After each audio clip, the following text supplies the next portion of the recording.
Welcome, ladies. How are you? Great. Wow. Miss Tracy E. I'm so excited. How was your trip?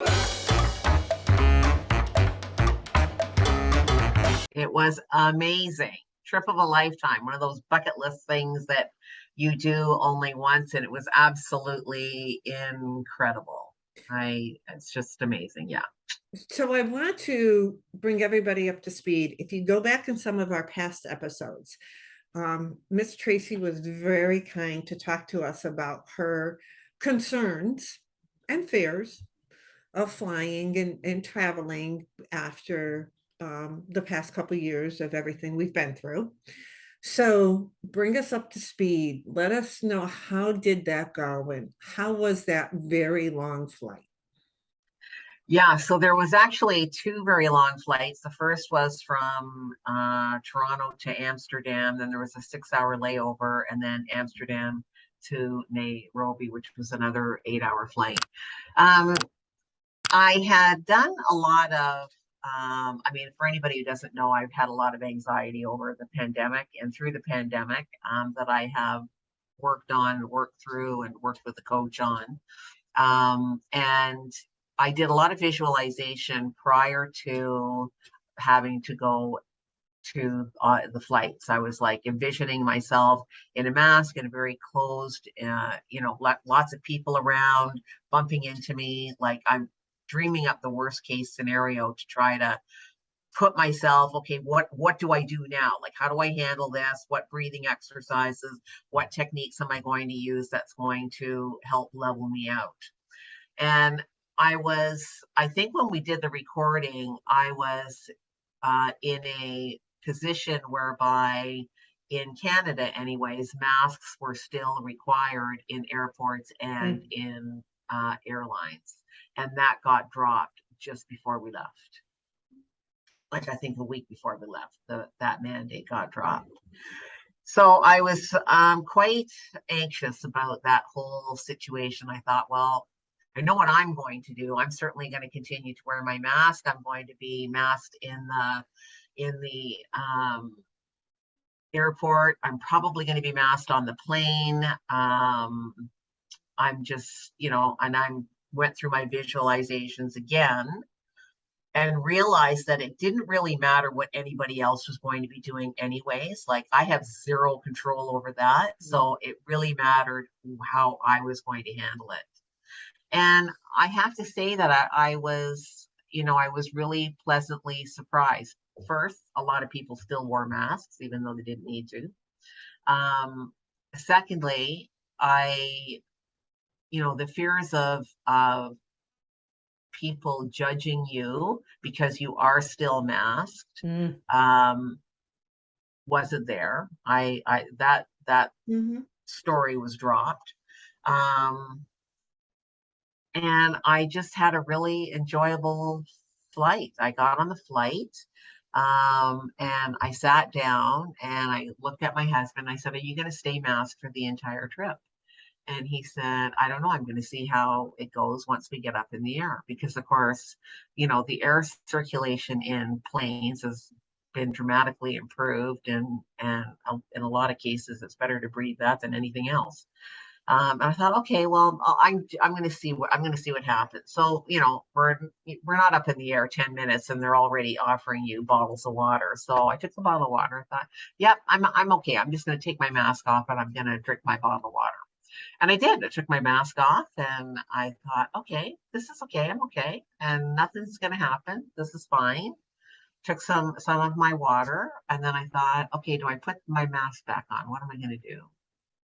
And I thought, no, I'm going to trust that if I feel I need to, I will. But right now I'm okay. And then two rows up, some guy started hacking like you would not believe, was not wearing a mask. The mask went back on and had it on for the remainder of the flight. But even that though, as funny as that is, right? I was like, well, I'm not breathing this stuff.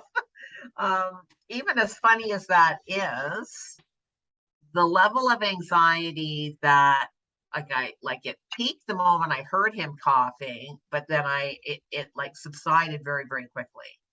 And I truly attribute that to all the work that I did prior to going on the flight. I really believe that it was the visualizations, taking the time to go through what I was going to do, how I was going to handle those emotions when they showed up. If they showed up, they probably would show up. They did show up. Mhm. And dealing with that and going, I'm okay. I know I'm okay. I can deal with it, and I can handle this. Even if I'm really uncomfortable, I can still do it. And that's the important thing, is that it doesn't mean that I'm still not uncomfortable, but I know I can deal with it. And that is everything. And It's that's everything.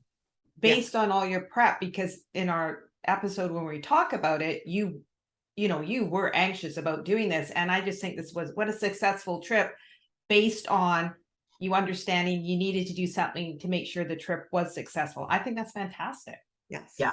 Yeah. And I pat myself on the back for doing the visualization. I think that was the critical component of that, even though it wasn't long. Like, it wasn't like I spent hours, going through the whole thing in my head.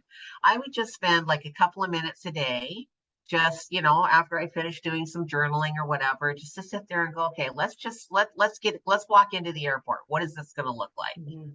Right? And like, it's March break, like, let's just envision the worst situation ever. Millions of people all in this airport. Now what's going to happen? And literally just kind of took myself step by step through that process, just a couple of minutes every day. And that made all the difference in the world. The same thing for coming home. Like, once I realized that, what, I can handle this situation, it made coming home easy as well, easier. And I still did visualization. Like, I started that, maybe 3 or 4 days before we came home. I thought, I'm just going to take a few minutes each day and go through what I now think is going to happen and what this is going to look like for the return trip home. And wearing a mask for 8 hours, because that's not comfortable. It's Mhm. not No. comfortable. So, but you know what? It was okay. It was still my choice. I didn't have to. No one was making me. It was my choice to do that. And I was good with my choice.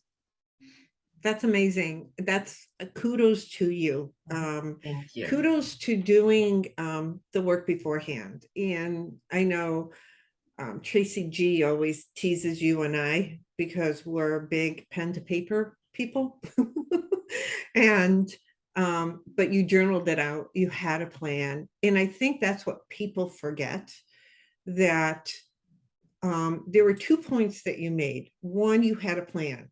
Mhm. So you controlled what you can control. And that was Tracy.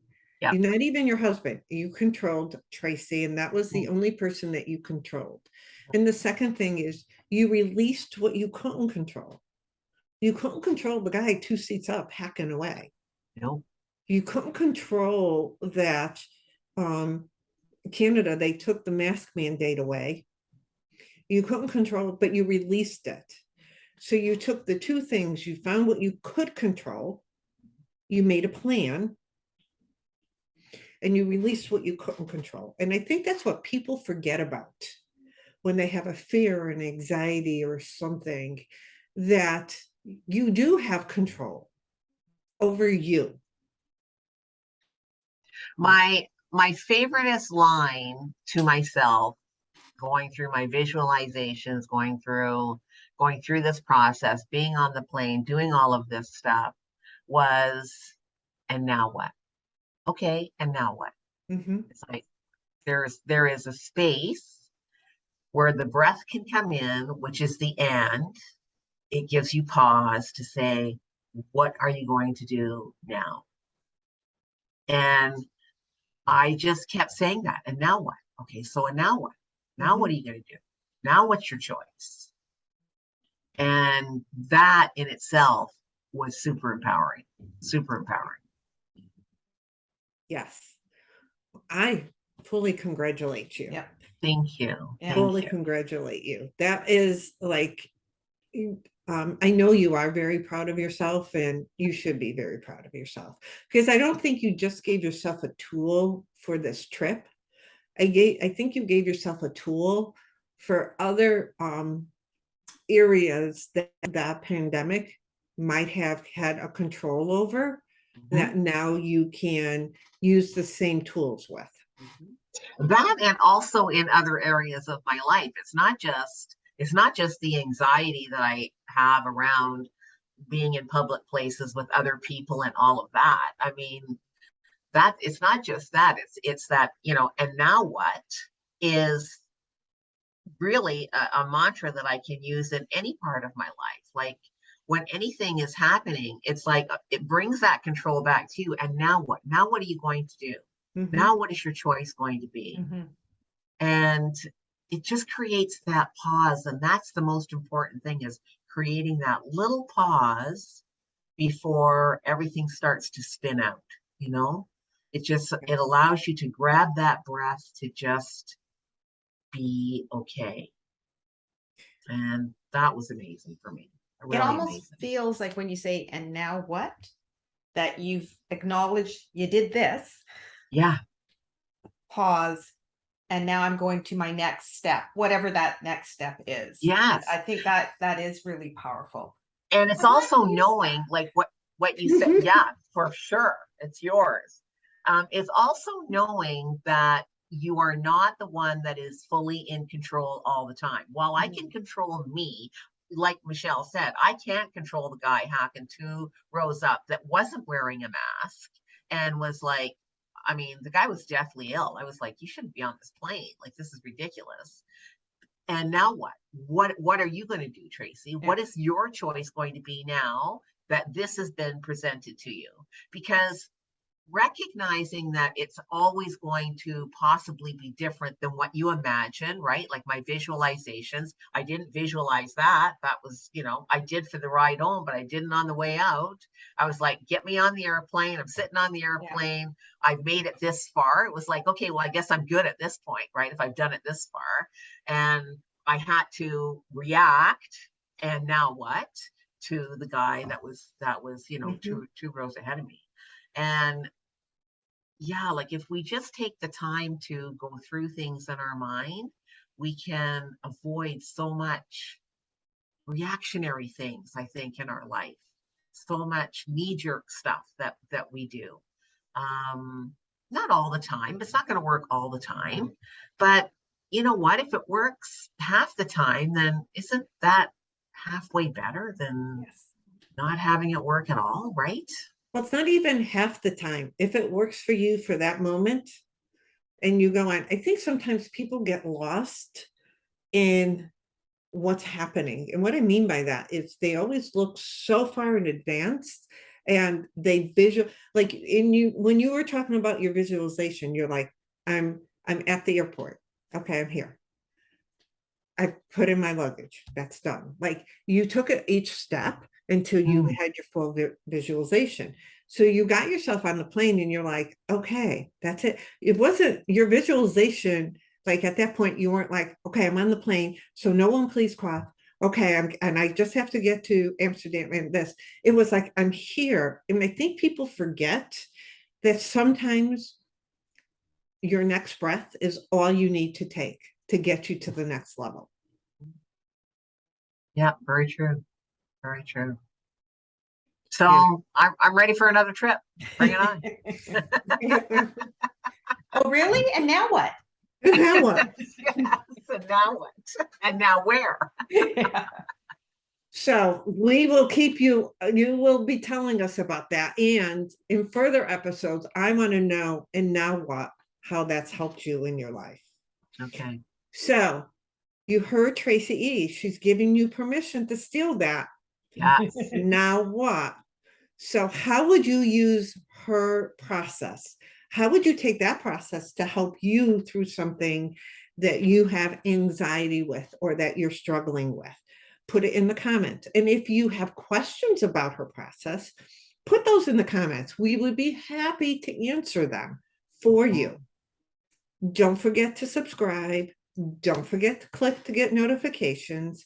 Share this with a friend that you know is having that same type of anxiety. That's what we're here for. We're here to share our experiences to help you through your experiences. Have a great day. Thanks for watching, and we hope to see you as a regular member of our community.